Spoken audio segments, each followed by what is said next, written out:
Hi everyone and welcome to our daily MCQ session. So ivala mana first question vachesi, this is our first question. So this is regarding the sperm whales. So consider the following statements with respect to sperm whales. So ఇప్పుడు ఈ sperm Wales కి సంబంధించి కొన్ని statements అనేది ఇచ్చారు. So ఆ statement ఏంటంటే they are largest of the toothed whales and have been listed as vulnerable under IUCN red list. So ఈ స్టేట్మెంట్ కరెక్టా కాదా అనేది మనం చూడాలి. They are found in all deep oceans from the equator to the edge of Arctic and Antarctic. So this is second statement. So first of all అసలు sperm whales, so ఈ sperm whales అనేది కూడా recent గా ఒక 4 to 5 months back ఇది news లో ఉంది. So ఎందుకు న్యూస్ లో ఉంది అంటే, సో ఆ ఫస్ట్ స్టేట్మెంట్ ఇస్ కరెక్ట్ అనమాట. వీళ్ళు ఈ స్పర్మ్ వేల్స్ అనేది it is listed as vulnerable under IUCN red list. So ఇక్కడ క్వశ్చన్ ఏంటంటే అసలు వల్నరబుల్ ఎందుకు అయింది? సో ఒకప్పుడు బాగానే ఉంది, సడన్ గా ఇది వల్నరబుల్ కేటగిరీలోకి వెళ్ళిపోయింది. సో ఎందుకు వెళ్ళిపోయింది ఇది వల్నరబుల్ కేటగిరీలోకి అంటే, ఈ పర్టికులర్ స్పర్మ్ వేల్స్ నుంచి మనం ఒక ఆయిల్ ని ఎక్స్ట్రాక్ట్ చేస్తున్నాం అనమాట. సో ఆ ఆయిల్ పేరు ఏంటంటే it is called as spermaceti oil. Okay, spermaceti oil అన్నమాట. సో ఈ ఆయిల్ అనేది ఈ పర్టికులర్ స్పర్మ్ వేల్స్ నుంచి మనం ఎక్స్ట్రాక్ట్ చేస్తున్నాము. సో ఎక్స్ట్రాక్ట్ చేస్తున్నాం బాగానే ఉంది, మరి ఈ ఆయిల్ అసలు మనం ఎక్కడ యూస్ చేస్తాము, వేటిలో యూస్ చేస్తాము అంటే, ఈ పర్టికులర్ ఆయిల్ ని మనం క్యాండిల్స్ తయారు చేయడంలో, దాని తర్వాత కొన్ని లూబ్రికెంట్స్ తయారు చేయడంలో, అండ్ ఇంకా మనం వీటిని కొన్ని ఆయిల్ ల్యాంప్స్ లో వీటిలో ఈ పర్టికులర్ ఆయిల్ ని మనం వాడుతున్నాం అనమాట. సో అంటే దీనికి ఒక కమర్షియల్ వాల్యూ అనేది ఉంది sperm whales. So commercial purposes కి మనం ఎక్కువగా వాడడం వల్ల కూడా ఇది వల్నరబుల్ లోకి వెళ్ళిపోయింది. అండ్ ఇందులో ఈ స్పర్మాసిటీ ఆయిల్ మాత్రమే కాదు, ఇంకొక ప్రోడక్ట్ కూడా మనం ఎక్కువగా వాడుతున్నాం అనమాట. సో ఈ స్పర్మ్ వేల్స్ లో మనకి ఈ స్పర్మ్ వేల్స్ లో ఆ స్పర్మ్ వేల్ యొక్క డైజెస్టివ్ సిస్టమ్ నుంచి ఒక వేస్ట్ ప్రోడక్ట్ అనేది కూడా మనం తీసుకుంటున్నాం అనమాట. ఆ వేస్ట్ ప్రోడక్ట్ పేరు అంబర్ గ్రీస్ అని చెప్పేసి అంటాం. This is ambergris. So ఈ అంబర్ గ్రీస్ అనే వేస్ట్ ప్రోడక్ట్ అనేది మనం స్పర్మ్ వేల్స్ యొక్క డైజెస్టివ్ సిస్టమ్ నుంచి తీస్తున్నాం. సో ఆ పర్టికులర్ వేస్ట్ ప్రోడక్ట్ అనేది ఎలా ఉంటుందంటే కొంచెం వ్యాక్సీగా ఉంటుంది అనమాట. ఓకే, సో ఈ వ్యాక్సీ వేస్ట్ ప్రోడక్ట్ ఏదైతే ఉందో ఈ అంబర్ గ్రీస్ అనే దాన్ని మనం ఎక్కువగా పర్ఫ్యూమ్స్ లో వాడుతున్నాం అనమాట. సో ఇది మనం పర్ఫ్యూమ్స్ లో వాడడం వల్ల దీన్ని కూడా మనం ఎక్కువగా ఎక్స్ట్రాక్ట్ చేయడం జరుగుతుంది. సో ఈ స్పర్మాసెటి ఆయిల్, ఈ అంబర్ గ్రీస్, ఈ రెండిటి వల్ల వీటిని ఎక్కువగా ఎక్స్ట్రాక్ట్ చేయడం వల్ల ఇవి వల్నరబుల్ కేటగిరీలోకి వెళ్ళిపోయాయి అనమాట. ఓకే, అండ్ తర్వాత ఈ స్పర్మ్ వేల్స్ అనేవి టూత్డ్ వేల్సే అనమాట. వీటి యొక్క టూత్ అనేది అంటే టీత్ ఏదైతే ఉంటుందో చాలా స్ట్రాంగ్ గా చాలా గట్టిగా ఉంటుంది అనమాట, లార్జెస్ట్ గా కూడా ఉంటుంది. సో అందుకే వీటిని మనం one of the largest of the toothed whales అని కూడా మనం వీటిని చెప్పచ్చు. సో అందుకని మన first statement is a right statement. So vulnerable లోకి ఎందుకు వెళ్ళిపోయింది అంటే మనం వీటి నుంచి కొన్ని ప్రోడక్ట్స్ ఎక్స్ట్రాక్ట్ చేస్తున్నాం కాబట్టి. సో అందులో భాగంగా స్పర్మాసెటి ఆయిల్ ఒకటి ఎక్స్ట్రాక్ట్ చేస్తున్నాము అండ్ అంబర్ గ్రీస్ అనేది ఒకటి ఎక్స్ట్రాక్ట్ చేస్తున్నాము. సో ఈ అంబర్ గ్రీస్ అనేది వాటి యొక్క డైజెస్టివ్ సిస్టమ్ లో ఉంటుంది అనమాట. ఓకే, ఒక వేస్ట్ ప్రోడక్ట్ ఇది, వాటికి వేస్ట్ కాకపోతే మనం వాటిని పర్ఫ్యూమ్స్ లోకి వాడుకుంటున్నాం. ఓకే, సో ఫస్ట్ స్టేట్మెంట్ అయితే కరెక్ట్ స్టేట్మెంట్. సో తర్వాత మనం సెకండ్ స్టేట్మెంట్ లోకి వద్దాం. They are found in all deep oceans from the equator to the edge of Arctic and Antarctic. Yes, ఇవి డీప్ ఓషన్స్ లోనే ఉంటాయి, ఇది కూడా రైట్ స్టేట్మెంటే. అండ్ ఈక్వేటర్ నుంచి edge of the Arctic and Antarctic దాకా ప్రతి ఒక్క డీప్ ఓషన్స్ లో ఈ స్పర్మ్ వేల్స్ అనేవి ఉంటాయి కానీ వీటిని ఎక్కువగా ఎక్స్ట్రాక్ట్ చేయడం వల్ల ఇవి ఈ వల్నరబుల్ కేటగిరీలోకి వెళ్ళిపోయాయి అనమాట. So both the statements are right. So both 1 and 2 is the right statement. Okay, so now will go to the second statement. So ఇలా ఉంటుందండి స్పర్మ్ వేల్.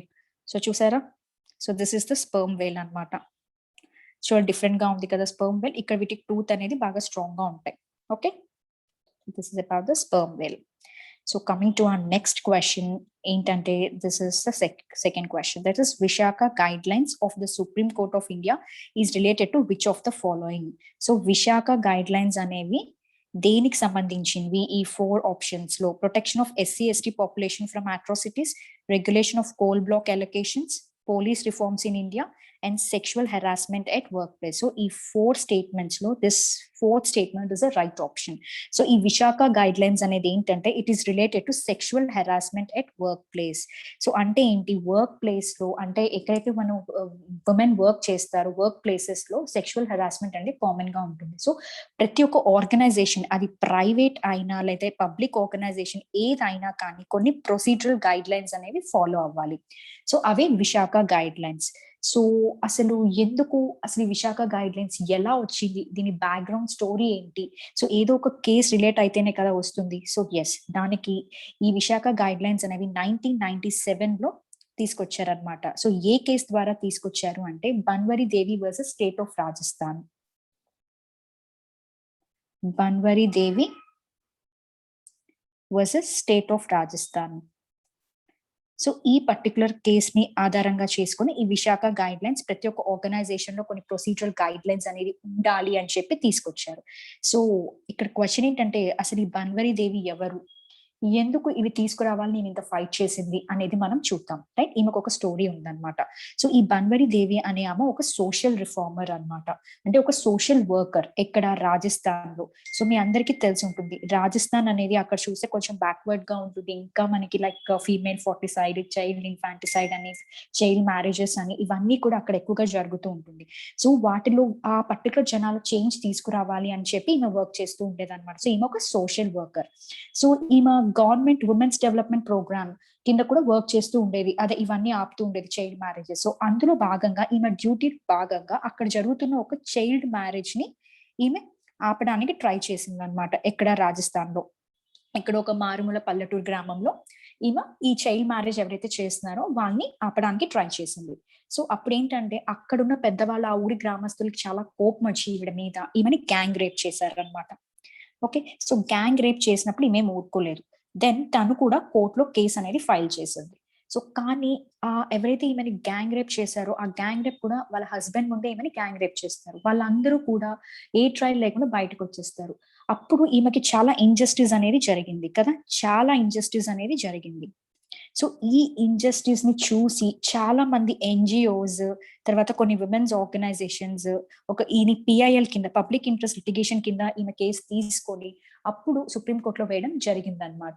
సో అప్పుడు ఈ ప్రతి ఒక్క వర్క్ ప్లేస్ లో కూడా విమెన్ ఇలా చెప్పుకోలేకుండా సమ్ సెక్షువల్ హెరాస్మెంట్ కేసెస్ అనేవి ఉంటుంది, సెక్షువల్ హెరాస్మెంట్ కి బాధితులు అవుతారు. సో ప్రతి ఒక్క ఆర్గనైజేషన్ లో ఈ గైడ్ లైన్స్ అనేవి తీసుకురావాలి అని చెప్పి చేసిన ప్రయత్నమే ఈ Vishaka guidelines. Okay, so ఈ విశాఖ గైడ్ లైన్స్ ఆన్సర్ వచ్చేసి the, sexual harassment at workplace. So next third question.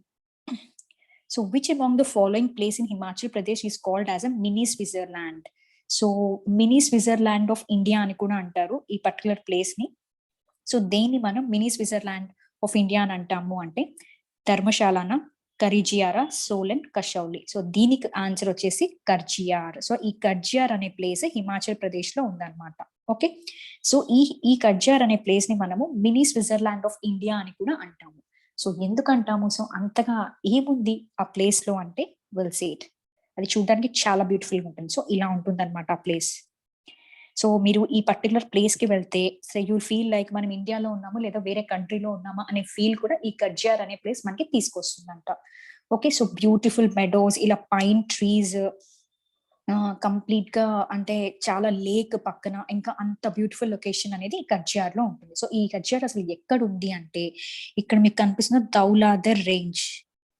Okay, so ఇది ఈ కర్జియార్ అనేది on foothills of Dhauladhar range. Okay, foothills of Dhauladhar range, అక్కడ ఈ కర్జియార్ అనేది మనకి కనిపిస్తూ ఉంటుంది అనమాట. దౌలాధర్ రేంజ్, ఈ దౌలాధర్ రేంజ్ అనేది హిమాచల్ ప్రదేశ్ లో ఉంటుంది. సో మ్యాప్ లో మీరు చూస్తే ఇక్కడ ఉంటుంది దౌలాధర్ రేంజ్.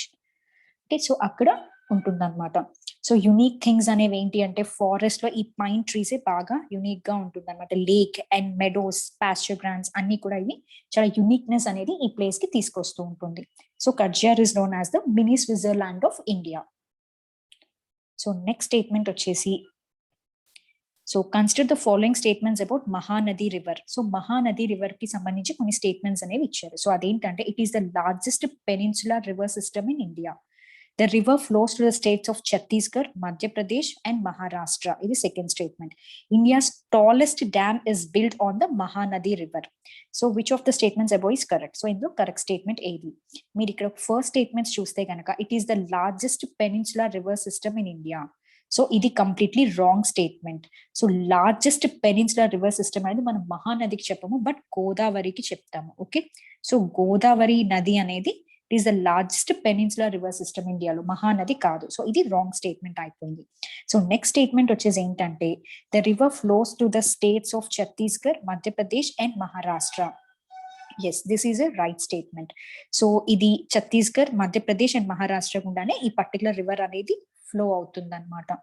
ఓకే, తర్వాత ఈ రివర్ గురించి మనం చూస్తే కనుక ఇది ఒక సిల్ట్ ఎక్కువగా డిపాజిట్ చేసే రివర్ అన్నమాట. సో ఈ స్టేట్స్ కిందనే ఇది పైగా కూడా it is a west flowing river and more over ఇది డ్రైన్ అయ్యేది చిల్కా లేక్. ఎక్కడైతే ఒరిస్సా దగ్గర చిల్కా లేక్ ఉంటుందో దాంట్లోకి ఈ రివర్ అనేది వెళ్తుంది అనమాట. సో అది, so second statement is a right statement. So India's tallest dam is build on the Mahanadi river. So again this is a wrong statement అన్నమాట. ఇండియా యొక్క టాలెస్ట్ డ్యామ్ అనేది మనకి టెహ్రీ డ్యామ్ అని చెప్పి ఉంటుంది అనమాట. సో ఆ టెహ్రీ డ్యామ్ అనేది మనం భగీరథి రివర్ మీద కట్టారు. Okay, so it is built on the Bhagirathi river. And ఈ మహానది రివర్ మీద కూడా ఒక డ్యామ్ ఉండింది. సో దాని పేరు హిరాకుడ్ డ్యామ్ అని చెప్పేసి అంటాం. సో అది టాలెస్ట్ డ్యామ్ ఏం కాదు. Okay, it's one of the largest dam అంతే. సో హిరాకుడ్ డ్యామ్, సో ఇది ఒరిస్సాలో ఉంది. సో ఈ రివర్ వీటన్నిటిని ఈ ఛత్తీస్గఢ్, మధ్యప్రదేశ్, మహారాష్ట్ర వీటి నుంచి it will go to Orissa అనమాట. ఫైనల్లీ ఒరిస్సా చిల్కా లేక్ దగ్గర ఇది డ్రైన్ అవుతూ ఉంటుంది. So that is about this Mahanadi river. So correct answer వచ్చేసి B2 ఓన్లీ. సో ఇదే right statement. So tallest dam వచ్చేసి ఏంటి? Tehri Dam, which is on Bhagirathi River. Okay. So coming to our last question. So that is regarding, consider the following statements regarding the Freedom in the World 2021 report.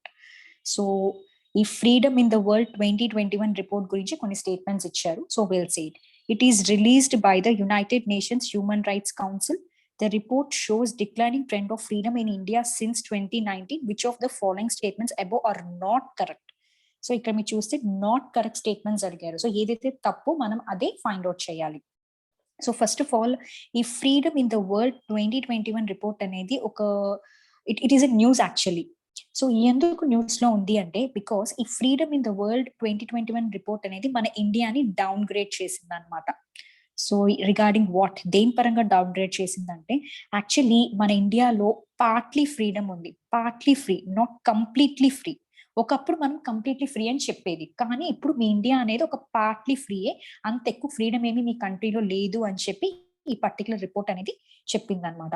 So sudden గా అసలు ఏంటి వీళ్ళు తీసుకునే parameters ఏంటి, ఎందుకు మనకు అలా చెప్పింది పార్ట్లీ ఫ్రీ అని అంటే వీళ్ళు పొలిటికల్ రైట్స్ ని తీసుకుంటారనమాట. అంటే కంట్రీలో ఎటువంటి పొలిటికల్ రైట్స్ ఉన్నాయి అని. సో వీళ్ళ ఎలక్ట్రల్ ప్రాసెస్ అనేది ఎలా జరుగుతుంది, దాని తర్వాత వీళ్ళ గవర్నమెంట్ ఫంక్షనింగ్ ఎలా ఉంది, తర్వాత వీళ్ళు ఇండివిజువల్ సివిల్ లిబర్టీస్ ని తీసుకుంటారనమాట.